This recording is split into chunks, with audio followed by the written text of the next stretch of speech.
California dawn often finds Cleve Baxter still at work in a small room behind his laboratory. The results of each night's work must be carefully analyzed and recorded. In spite of his high percentage of successful results, only a few daring individuals from the scientific establishment have come forward with offers to replicate his experiments or test his results. The great majority are content simply to condemn his efforts without taking the trouble to investigate their validity. A few brine shrimp die and the plant feels their death. I think it's the smallness of the event that makes it so significant. It means that even on the lower levels of life, there's a profound consciousness or an awareness that binds all things together. Research conducted in the Soviet Union leads scientists to believe that plants may think. Attached to delicate electronic instruments, a cabbage plant registers annoyance to the exhaling of tobacco smoke on its leaf surfaces. A scene familiar in any kitchen takes on special importance in this experiment. Володя, переключи задание по всем параметрам. Тамара, бери препарат. Все готовы? Начинай. In some mysterious way, the plant which is attached to the instrument is able to feel the mutilation of its comrade.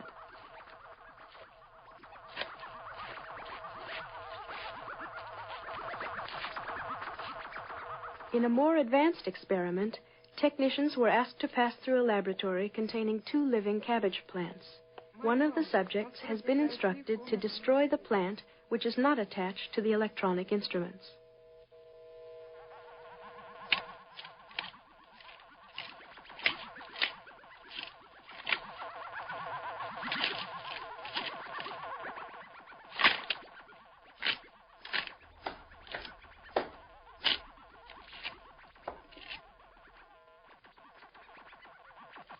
Hours later, the technicians are asked to return to the scene of the crime.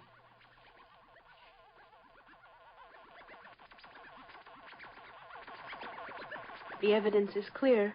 The remaining plant has correctly identified the assailant. Ты должна быть сердитой.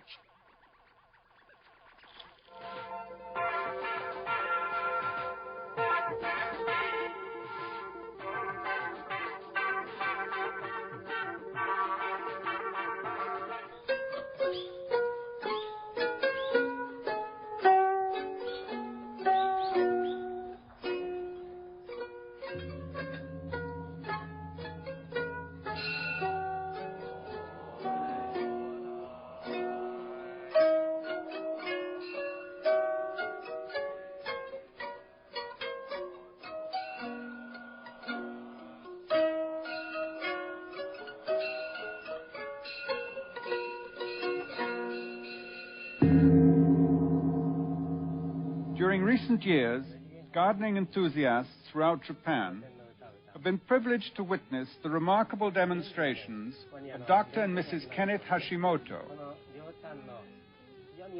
Dr. Hashimoto, Managing Director and Chief of Research for the Fuji Electronic Industries, has constructed special instruments which translate the electrical output of plants into modulated sounds, giving voice to a cactus.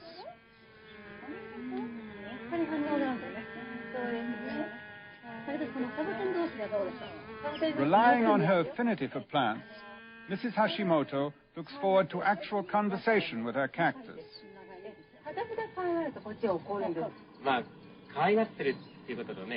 Convinced that it possesses an intelligence, she is determined to teach it the Japanese alphabet.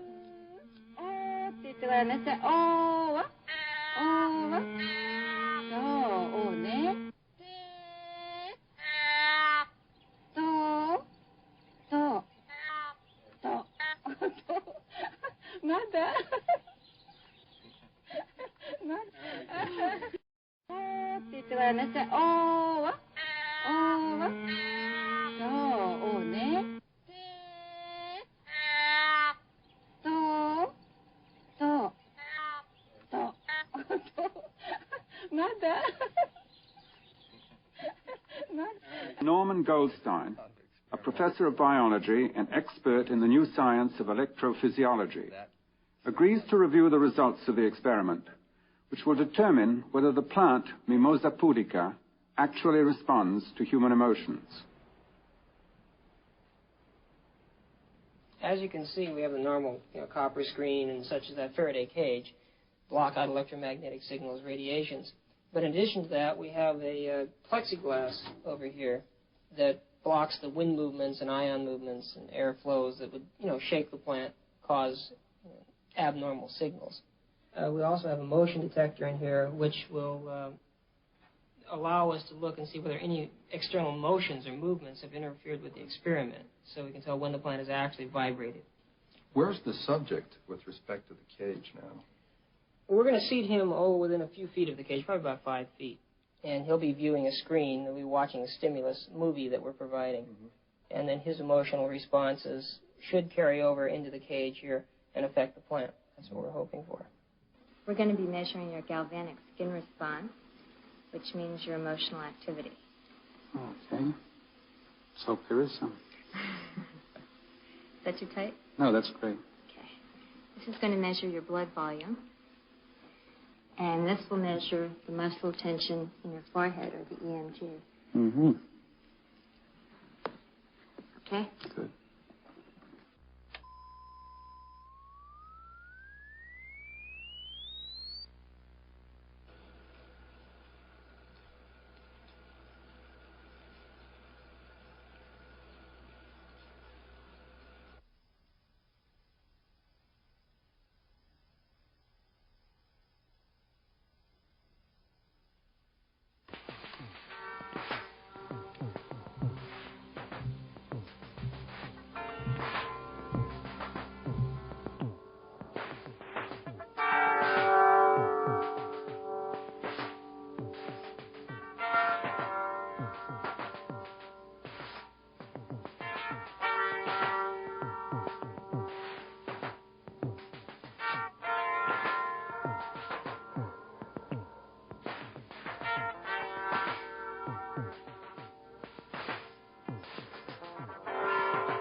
Very convincing.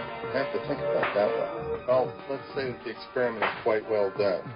Then you're claiming that the individual's response is producing some kind of energy display.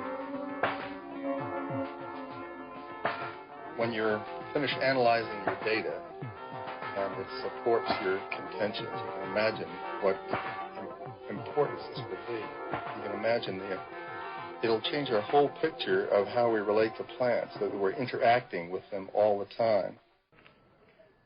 For 6 years, L. George Lawrence, a Silesian-born electronics engineer, has used an abandoned prospector's cave in the California desert as a base of operations for research in a new science called biocommunications. His purpose in choosing such a remote location was to eliminate man-made electronic interference during a series of remarkable experiments.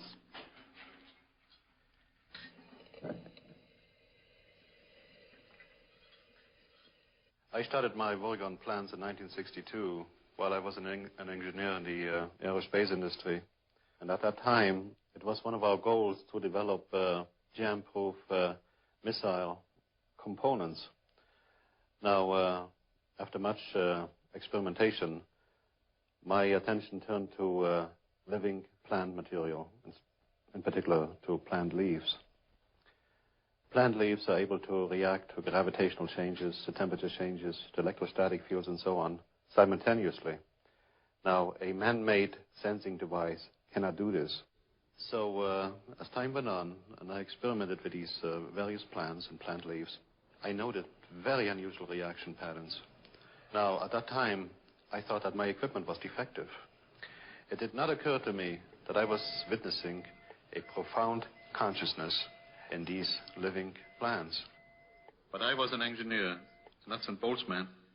I needed to perfect a machine-based system just for the specific purpose of finding out the truth about consciousness in plants.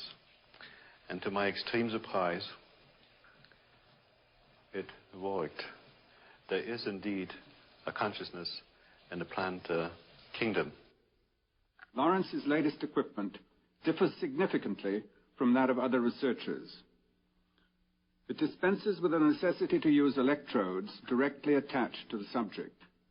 He has found through experiments that living vegetable tissue perceives signals with greater sensitivity than electronic sensors.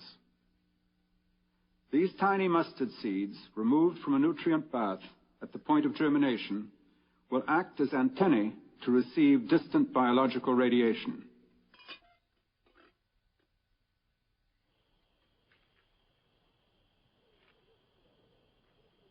Emerging into the desert night, Lawrence prepares his equipment.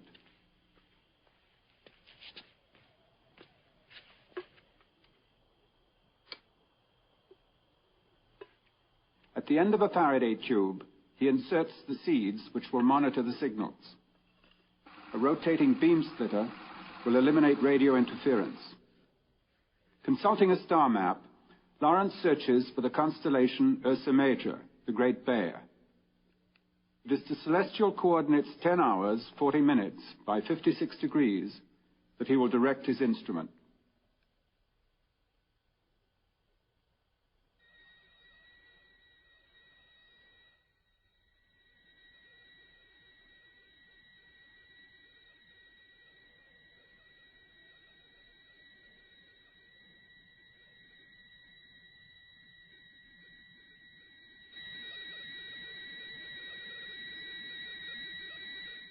Lawrence scans the heavens, waiting for the seeds to receive a distant signal.